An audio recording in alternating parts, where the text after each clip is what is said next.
measure twice, cut once to supersize and grow your business. Sharon Horne-Ellstrom here, and our idiom, our expression today is to measure twice and cut once.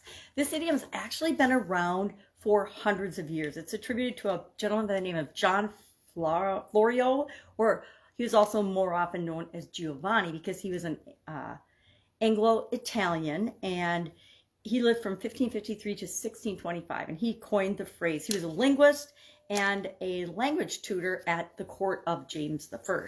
So this idiom's been around for a really, really long time, and it's also a proverb, but it basically means plan and be precise before you take action. So it's commonly found in carpentry. We learned it a lot when we were building our house.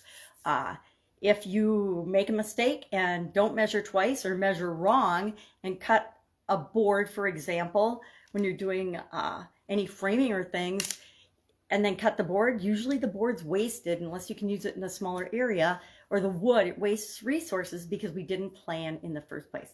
How often in our businesses and when we're doing projects and things do we miss something in our planning phase?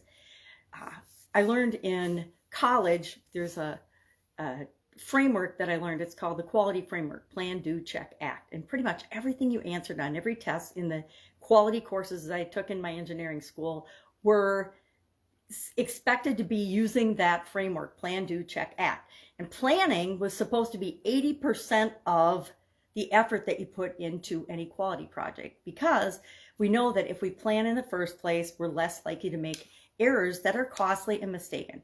You know, if you're in the quality field, like I was for 20 plus years, you don't like rework. Rework, we know how expensive and how frustrating it is, and that's why we create processes and systems to eliminate it. We need to do the same thing in our businesses when we're growing and supersizing them. We need to plan up front, but not get frozen in, analyzing things to the point that we're paralyzed, but planning and having an idea and then being flexible around implementing that plan. And then we check back and say, okay, what worked, what didn't work, what do we want to do more of, what do we never want to do again because it wasn't very fun or successful or profitable. So I'd love to know your experience with this particular idiom or expression. In the quality field, I've had a lot of experience with this, that if we plan ahead our processes and our systems and then we tweak and we continually improve them, we get much better results over time, and it helps us to grow and scale faster than if we try to just do things ad hoc. Share in the comments below your experience with this idiom. I love this one because it's so practical. And I will, of course, be with you tomorrow with another business-related idiom. Might not be business-related in the first place, but I'll make sure it is by the time we're done chatting. All right, have a great day, and I'll be with you tomorrow.